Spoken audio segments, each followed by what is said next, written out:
Have you heard of Kinsey? Have you heard of the Kinsey report? Kinsey was a pervert and a pedophile. Kinsey sanctioned scientific studies which included using staff to bring prepubescent children to sexual climax. He did this. That's child abuse. Okay? Look, if you give a child heroin or cocaine, it doesn't matter if they enjoy it. That's child abuse. If you consistently get a child drunk, that's child abuse.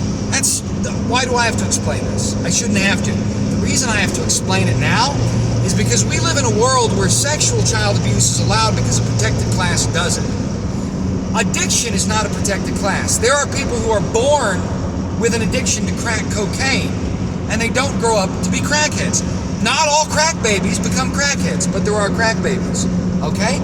Even though they're born with an addiction, that doesn't define them at the inherent level. Nobody has ever been born an alcoholic, but there are people who are born with a greater predilection to become an alcoholic due to their genetic makeup. If you are Japanese or Native American, you're more likely to be susceptible to alcoholism. That's known. That's not racist or prejudiced. That's what the facts say. However, being born Japanese or being born Native American, Indian, does not guarantee that you will live a life of alcoholism. It's likely, it's possible, it happens, but it's not a guarantee. You are not genetically predisposed to a life of addiction and abuse simply because you are one ethnicity or another. Does that make sense? Are you following me? Okay, where am I going with this? Human sexuality is just the same, it's self-determinate. Quentin Tarantino didn't squirt out of his mama with a predilection for feet. He developed that over time. You got two dogs inside of you. You got a good dog and a bad dog. Well, sir, which dog wins? The one you feed. Okay, you got sex dogs in you. That's what I'm going to call this video, sex dogs. You got sex dogs in you. You got a perverse sex dog that wants to follow any urge that comes up when you see some hot woman in a bikini. Okay? And then you got a family sex dog that wants to preserve your creative vitality for a mate so that you can become a strong father and perpetuate your genetic line as well as the human species in a way that upholds society. You have these two sex dogs fighting it out in your brain. The problem with most men today is that the infernal Venus, as C.S. Lewis describes it, too often wins. Why does the infernal Venus win?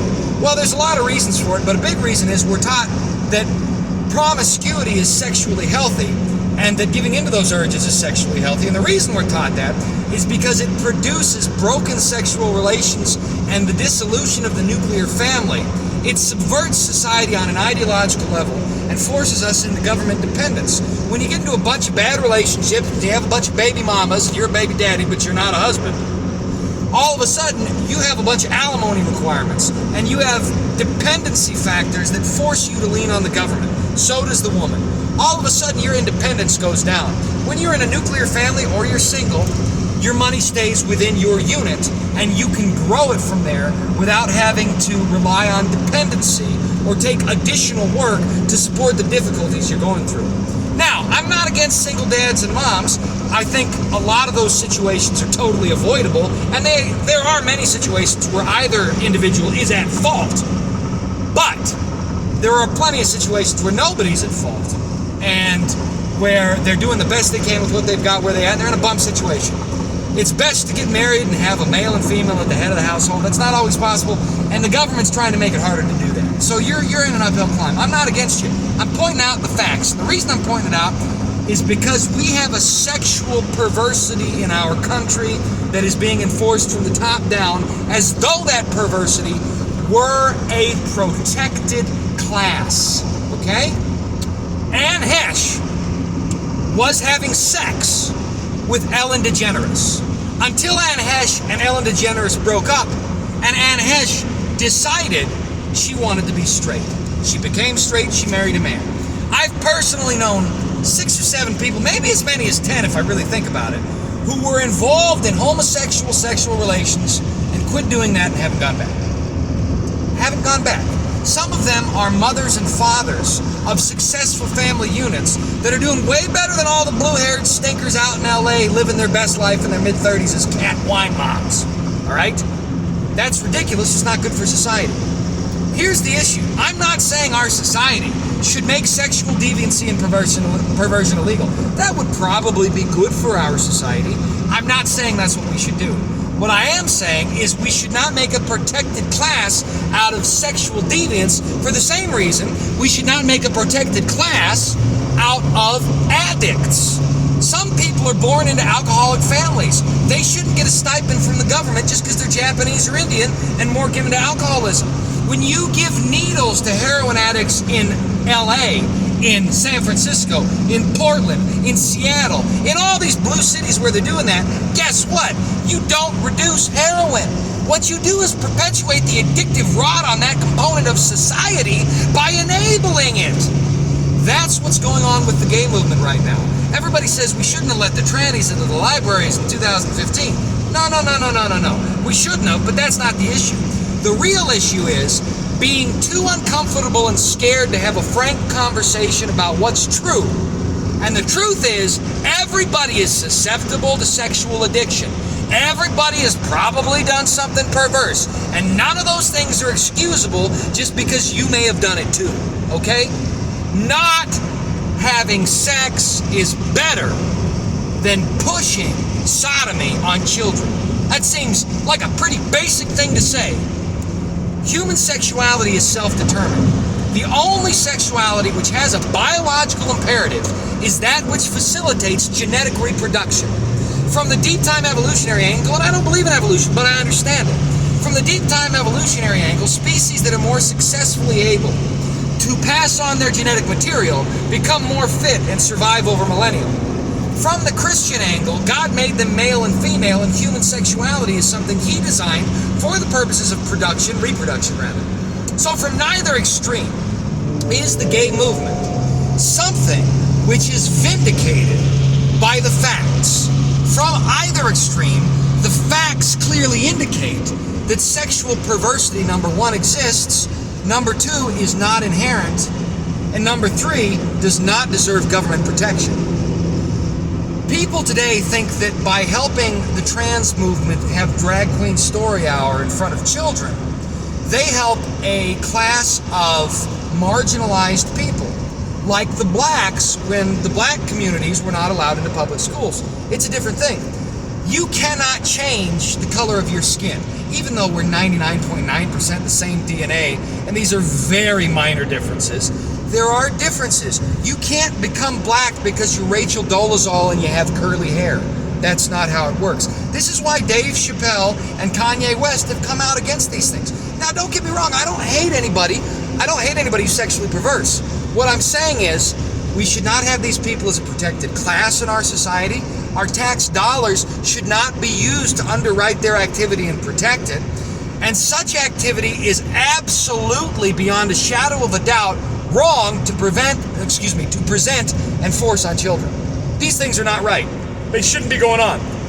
They're going on now because a bunch of liberal wine moms with the intellectual virtuosity of a cantaloupe and the ability to only follow what the media tells them, That's why these things are going on. Look, there's such a thing as operational conditioning, or it might be operant conditioning. I'm not a scientist, but you can read it yourself. You can Google this. You have an extended portion of your brain that's called the World Wide Web, and you can tap into that portion of your brain wherever you've got an internet connection. It's not up to me to prove it. You can prove it yourself and give me the link to show me where I'm wrong, and then we can discuss it. Listen here. Listen very carefully. We are being conditioned into perversity on the tax dime by the government under the penumbra of civil rights. We are being conditioned into perversity by our government on our tax dime under the penumbra of civil rights. Penumbra's like an umbrella. It's like a shadow, under the shadow of civil rights. You get what I'm saying? Google it. You can figure out what that word means. Listen, when a dog is given a piece of meat and you ring a bell, that dog will enjoy the meat. And he will associate with that meat the sound of the bell. So, if you do this often enough, eventually when you ring the bell, the dog will drool even if there's no meat, because he's been conditioned, that's where the term conditioning and operant or operational, whatever conditioning comes from, he's been conditioned to associate with the sound of the bell meat, okay? Now say you're a young pervert in your 20s, or just a normal 20-year-old, because that's what they are, we've all been there. Say you're online and you're looking at some stuff and you're having a happy time, and then all of a sudden, right as you finish, you realize, oh, that was a dude. That wasn't a chick, that was a dude in a wig. Now what? You're confused. Somebody just rang the bell when you ate the meat. You understand what I'm saying? I know comedians who have bits about this. These people, hey, you shouldn't be jerking off. Don't do that. It's bad for you. That's bad for you. It's bad for you. You know it. You feel it. You feel disgusting every time you masturbate. You feel dirty and horrible and depressed. Quit it. It's pretty easy. It's not easy right away, but you can quit it. Okay? I've been through that. I've quit. I don't do it. It's been since 2020. I don't like admitting that online, but that's the truth. You can quit that, and you should. A lot of people don't know that's the situation. They believe that it's healthy to do these things. So they're online jerking off, and then all of a sudden they incidentally do it to some sort of ladyboy porno. Now they're confused. That bell went off when they ate the meat. Now they're walking around and they see a drag queen story hour, and they don't know why, but it gives them a dingle in their tingle, a tingle in their dingle. You know what I'm saying?